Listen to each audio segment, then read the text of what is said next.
Imagine this. You wake up one morning and something feels off. You're breathing, but not really living. You're moving, but not really going anywhere. You look around at other people, and it seems like they've got direction, they've got vision, they've got purpose, and you're stuck asking yourself, why am I here? What's my reason? Family, let me tell you, that's not just a random question. That's a divine pull. Because when God created you, He didn't make a mistake. He didn't forget to add meaning. He didn't just throw you on this earth to take up space. He put purpose inside of you before you ever took your first breath. Here's the problem. We keep chasing jobs, chasing money, chasing approval, chasing people, thinking they'll fill the void. But purpose doesn't come from what you achieve. It comes from the one who created you. That's why Jeremiah said, before I formed you in the womb, I knew you, I set you apart. That means God already wrote your story before you ever lived a page of it. And sometimes the frustration you feel is because you're trying to live outside of what you were created for. It's like using a key that doesn't fit. You'll struggle, you'll force it, but it won't unlock anything. The moment you align with God's purpose, doors open that you could never open on your own. Opportunities chase you down. Peace floods your soul, and fulfillment replaces emptiness. Don't get it twisted. Purpose doesn't mean easy. Joseph had purpose and ended up in a pit, then in prison, before he ever made it to the palace. David had purpose and spent years running from Saul before he ever wore the crown. Jesus himself had purpose, and that purpose led him to a cross before it led him to a resurrection. Purpose comes with pressure, but it also comes with power. And maybe you've been measuring your worth by your mistakes. But let me remind you, your failure doesn't cancel God's purpose. Moses killed a man, but God still called him. Rahab had a past, but God still used her. Peter denied Jesus, but Jesus still built the church through him. What people count you out for, God counts you in for. So here's the truth. Discovering God's purpose for you isn't about trying to be somebody else. It's about embracing who He already created you to be. You don't have to copy their gift, their assignment, their lane. You've got your own. And when you walk in it, you'll shine in ways you never imagined. Before you ever had a name, before you ever had a face, before your mother even knew she was carrying you, God said, I already know who you are. I already know what you're called to do. I already set you apart. That means you didn't just show up on this earth by accident. You are intentional. You are divine design. You are evidence that heaven had a plan and decided the world couldn't go another day without you in it. And the powerful part, your purpose was written before you took your first breath. That's why the enemy has been fighting you so hard since birth, because he knows you're carrying something bigger than yourself. If you ever discover that your life isn't random, that your existence isn't luck, but that you were handcrafted by God for a specific reason, you'll stop questioning if you matter and start realizing you were chosen before you even had a chance to prove yourself. Purpose doesn't come from what people think about you. It doesn't come from how many likes you get. It doesn't come from who claps for you or who walks away from you. Purpose comes from the Creator, not the crowd. That means you can be overlooked by everybody else and still be right on time with God. People may never understand you. They may label you. They may criticize you, but they didn't make you, so they don't get to define you. See, when you let the crowd dictate your value, you'll spend your life chasing approval and miss what God already assigned to you. But when you understand that your purpose comes from the one who breathed life into your lungs, you stop performing for people and start living for God. And here's the truth. When you walk in His purpose, the same crowd that doubted, you will have to watch God elevate you, not because you fit their standard, but because you walked in His assignment. That's why so many of us walk around frustrated, because frustration is often the fruit of misplaced purpose.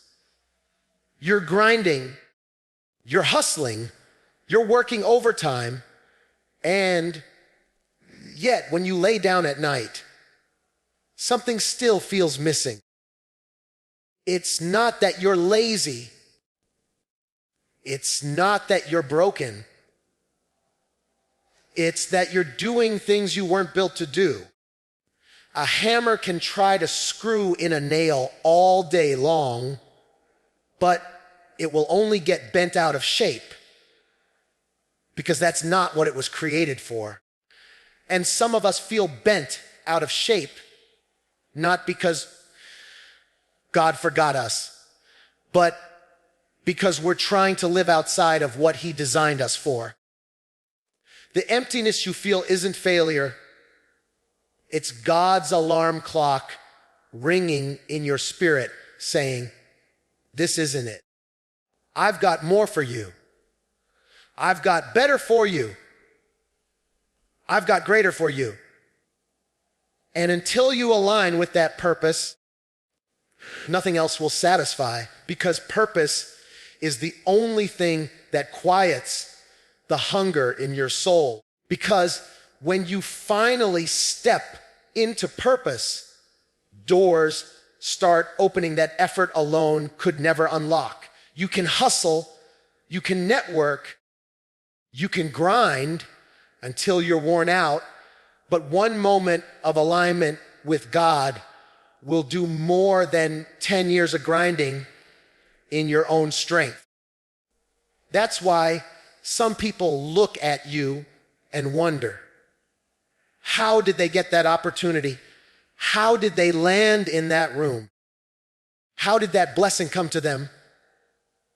It wasn't luck. It wasn't chance. It was purpose. Purpose will place you where connections can't take you, and favor will seat you at tables your RA, some A, doesn't even qualify you for. When you're walking in what God designed you to do, peace shows up where stress used to live. Joy shows up where emptiness used to sit. Because purpose isn't about striving, it's about aligning. And when you're aligned with heaven's blueprint, no man, no system, no obstacle can shut the door God already decided was yours. And don't get it twisted. Purpose always comes with pressure. But here's the promise. It also comes with power. Every calling is going to cost you something. Joseph had a dream, but that dream took him through a pit, through slavery, through prison, before it ever put him in the palace. David was anointed king, but before he held the crown, he had to fight lions, bears, and a giant named Goliath. Purposes will stretch you. It will test you. It will make you question if you're even built for it. But that's when God steps in and reminds you, I didn't just give you the assignment, I gave you the anointing to handle the assignment. That's why some storms didn't break you, because purpose was holding you together. That's why the weight you carried didn't crush you, because God gave you the strength to bear it. Pressure doesn't mean you're out of place. Pressure is proof you're right where God wants you to be. Your mistakes do not cancel God's plan. Somebody needs to hear that, because the enemy has been whispering in your ear that you blew it, that you missed it, that it's too late. But if God only used perfect people, none of us would qualify. Moses was a murderer. David was an adulterer. Peter denied Jesus 3 times. Paul persecuted Christians. And yet every single one of them still walked in divine purpose. That tells me your past doesn't disqualify you, it prepares you. God is so sovereign that he can take your worst failure and flip it into your greatest testimony. That's why Romans says, all things work together for good. Not just the clean things, not just the easy things, not just the holy things, all things. The heartbreak, the mistake, the setback, it all gets recycled into destiny. So stop letting shame convince you that your story is over. If you're still breathing, God is still writing, and his purpose is still alive in you. Purpose is bigger than your comfort. See, we want calling without challenge, but the truth is, purpose will take you places you don't always want to go. Ask Joseph. His dream led him to betrayal. Ask Daniel. His faith led him to a lion's den. Ask Jesus. His purpose led him to a cross. Purpose will pull you out of comfort zones and push you into character zones, because God is more interested in growing you than keeping you cozy. That's why some of the rooms you've been in felt uncomfortable. That's why some of the seasons you walked through didn't make sense. Because comfort doesn't produce growth, but challenge does. And while you were praying for God to take you out of it, he was using it to shape you, to stretch you, to strengthen you. You may not like the process, but when you see the promise, you'll thank God. He didn't let you settle for comfortable when he was trying to prepare you for destiny. And here's the danger. Too many of us are wasting time trying to copy someone else's assignment. You'll never find peace trying to live in somebody else's lane. God didn't make you a duplicate. He made you a masterpiece. That's why comparison is a silent killer of purpose. Because while you're busy measuring your life against theirs, you're ignoring the gift God put in your hands. David didn't need Saul's armor to defeat Goliath. He just needed his sling and his stones. And you don't need their platform, their voice, their influence. You just need to be faithful with what God gave you. The oil that's on your life doesn't fit anybody else, and theirs doesn't fit you. So stop scrolling and wishing. Stop comparing and doubting. God has a lane that only you can run, an assignment only you can fulfill, a destiny only you can complete. And until you embrace your calling, you'll never experience the joy that comes with walking in it. Because when you finally step into what God made you for, that's when real fulfillment shows up.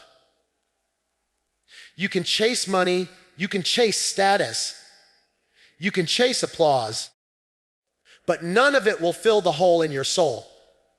That's why millionaires still feel empty, celebrities still struggle with depression, people with perfect pictures on Instagram still cry themselves to sleep.